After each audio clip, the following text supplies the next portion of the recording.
अस्सलाम वालेकुम।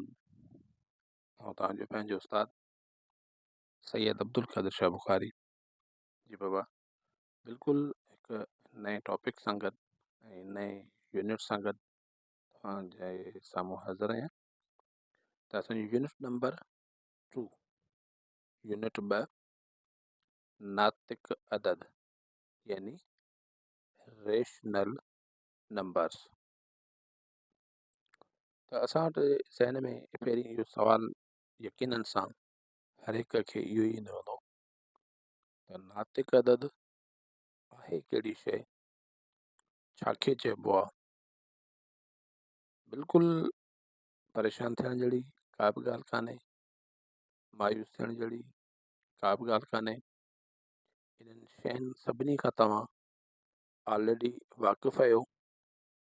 जीअं तव्हां गौर कंदव, हीअ जेका मूं डेफिनेशन लिखी आहे, इन ते ॾिसो, मूं लिखियो आहे सभई कुदरती सॼा काटू कामा वाधू कामा मुफ़रद कामा मुकमिल कामा अणपूर कामा ॿधी कामा इकी कामा मुरकब ऐं अहिड़ा अंग जिन जो छेद 0 न हुजे, त अहिड़नि सभिनी अंगनि खे नातिक अदद यानी रेशनल नंबर्स चइबो आहे।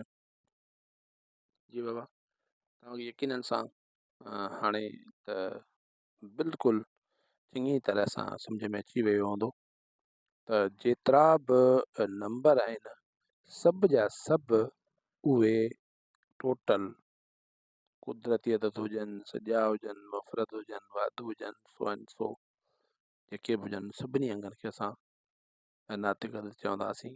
पर सवाइ उन्हनि खे जिन जे हेठां 0 हुजे त उहे नातिक कोन थींदा। छो जो कहिड़ो बि अंग आहे, उन जे हेठां यकीननि सां छेद हमेशह हूंदो आहे, जेको हिडन लिकल कानून या रूल आहे मैथमेटिक्स जो, त हर अंग खे हेठां छेद जेको हमेशह हिकु हूंदो आहे। पर जेकॾहिं कंहिं अंग जे हेठां 0 अची वेंदो त हाणे उहो अंग मथियों नातिक अदद कोन सॾाईंदो। यानी जेको अंश मथां हूंदो अगरि हुजे 5/0 त हाणे इहो नातिक अदद कोन्हे। अगरि ख़ाली 5/1 लिखियलु हुजे तॾहिं बि नातिक आहे, 5/3 लिखियलु हुजे तॾहिं बि नातिक आहे, 5/20 लिखियलु हुजे तॾहिं बि नातिक आहे। पर जेकॾहिं 5/0 लिखियलु आहे हेठां, डिवाइड करण वारो हेठियों अंग छेद 0 थी वञे त पोइ उहो अदद नातिक कोन्हे। त इन जेका ही डेफिनेशन लिखियलु आहे, हिन में जेके बि असां अंग लिखिया आहिनि, जिन जो मूं ज़िक्र कयो आहे, त इन्हनि सभिनीनि ते असां वारे वारे सां चङी तरह सां हिन जी डेफिनेशन्स खे या जेके अंग ज़ाहिर जीअं कबा आहिनि कहिड़े कहिड़े अखर सां, त अचो त पाण उन्हनि खे ब्रीफली हिन अंगनि खे सम्झूं त जीअं असांखे रेशनल नंबर यानी नातिक अदद चङी तरह सम्झ में अची वञनि। छो जो असांजे टॉपिक जो नालो ई आहे नातिक अदद, रेशनल नंबर्स। जेकॾहिं असांखे नाले खां वाक़ुफ़ु ऐं हुनजी चङी तरह डेफिनेशन खां वाक़ुफ़ु थी वियासीं त सम्झां थो त कंहिं क़िस्म जो को बि इहो मुश्किल न आहे। हीउ चैप्टर इंतिहाई आसान आहे। त अचो त पाण हिननि सभिनि जी अंगनि जी वज़ाहत करियूं। जी बाबा, हाणे हिननि ते तव्हां थोरो गौर करियो। ॾिसो, सभ खां पहिरीं मूं लिखियो आहे कुदरती अदद। इन्हनि खे असां इंग्लिश में चवंदा आहियूं नेचुरल नंबर्स। कुदरती अंग तव्हां पोयां 6 क्लास जेके मूं लेक्चर ॾिना आहिनि तव्हां यकीननि सां ॿुधा हूंदा। 7 में बि हिननि जो ज़िक्र पहिरें चैप्टर में करे चुका आहियूं। त असां कुदरती अदद सिर्फ़ु उनखे चवंदा आहियूं जेके नॉर्मल तरह सां असां लिखंदा आहियूं, यानी 1 2 3 4 5 डैश डैश माना अॻिते लामहदूद आहिनि, अणखुट आहिनि, सभु जा सभु अंग जेके बि हिक खां शुरू थियनि उन्हनि खे असां नेचुरल नंबर्स इंग्लिश में चइबो आहे। सिंधी में कुदरती अदद। ही बि नातिक अदद आहिनि।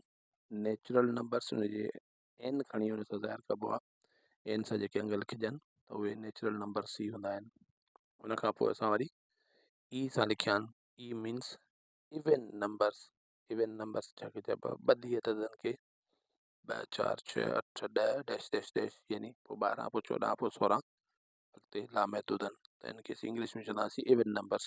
हिननि अददनि खे बि असां ॿधी अदद चवंदासीं। ही बि नातिक अददनि, छो जो हिननि जे हेठां मैथमेटिक्स जे रूल मुताबिक़ हिन जे सभिनी जे हेठां, हिन सभिनी जे हेठां डिवाइड में हेठां छेद हिकु हिकु सभिनी जे हेठां आहे, त उनजे करे ई सभु जा सभु जेके बि अदद आहिनि से नातिक अदद आहिनि, यानी रेशनल अदद आहिनि। 21 अदद हिनखे इंग्लिश में चवंदासीं odd number, O double D, odd numbers. उन मां ओ खयोंसीं 1 3 5 7 9 डैश डैश डैश, हिनखे असां 21 अंग चवंदासीं। उन खां पोइ आहे मुफ़रद अदद, यानी इंग्लिश में चवंदासीं प्राइम नंबर्स। प्राइम मां पी खणी उन सां अंगनि खे ज़ाहिर कबो आहे।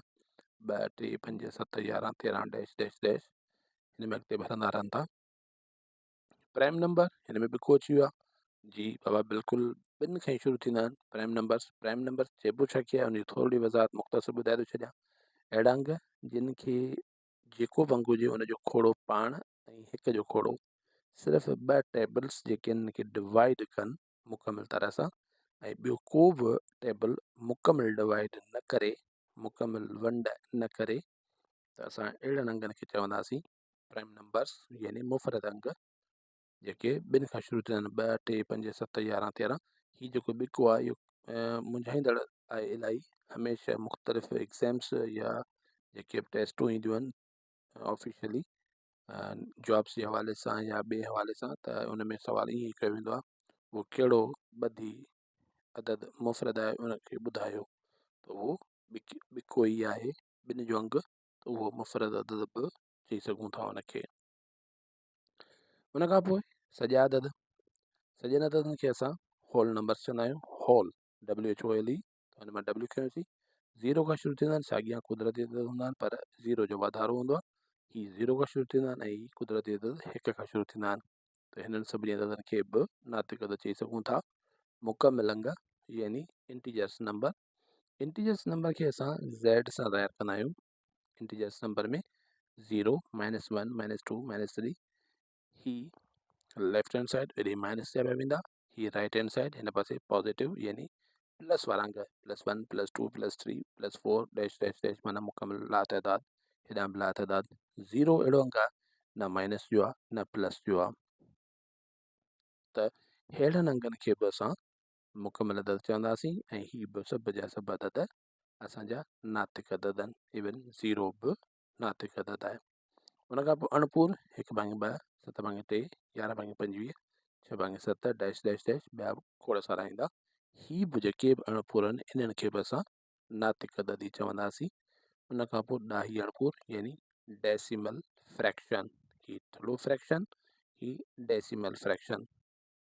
1.5 23.11 35.059 डैश डैश डैश, अहिड़े क़िस्म जे जेके बि अंग हुजनि इन्हनि सभिनी खे बि असां ॾाही अणपूर डेसिमल फ्रैक्शन चवंदासीं। ही बि जेके अंग आहिनि इहे सभु जा सभु नातिक अदद आहिनि। 9 नंबर, अहिड़ा अंग जिन जो छेद 0 न हुजे, अहिड़ा अंग जिन जो छेद 0 न हुजे, यानी ही जेतिरा बि अंग असां पढ़िया डिस्कस कया इन सभिनी अंगनि जे हेठां हिकु ई हूंदो, 0 कंहिं अंग जे हेठां कोन हूंदो, त ही सभु जा सभु अंग जेके आहिनि से असांजा नातिक अदद, यानी रेशनल नंबर ही आहिनि। ठीकु आहे बाबा, त आउं सम्झां थो त कंहिं बि क़िस्म जी का बि अहिड़ी ॻाल्हि कान रही हूंदी जेका तव्हांखे सम्झ में न आई हुजे। यकीननि सां तव्हांखे चङी तरह सां सम्झ में अची वई हूंदी। हिन तस्वीर बिल पाण वटि सेव करे छॾियो, त जीअं तव्हांखे मुश्किल वक़्त में चङी तरह हिन अंगनि खे सुञाणण जे लाइ सम्झ में अचे। त आउं सम्झां थो त अॼु काफ़ी आहे ऐं तव्हांखे मुकमिल तरह सां रेशनल अंगनि जे बारे में ख़बर पइजी वई। त इनशा असां सुभाणे हिकु नए टॉपिक सां अॻिते वधंदासीं पंहिंजे हिन चैप्टर में। तेसिताईं तव्हां पंहिंजो ख़्यालु रखिजो। अल्लाह हाफ़िज़।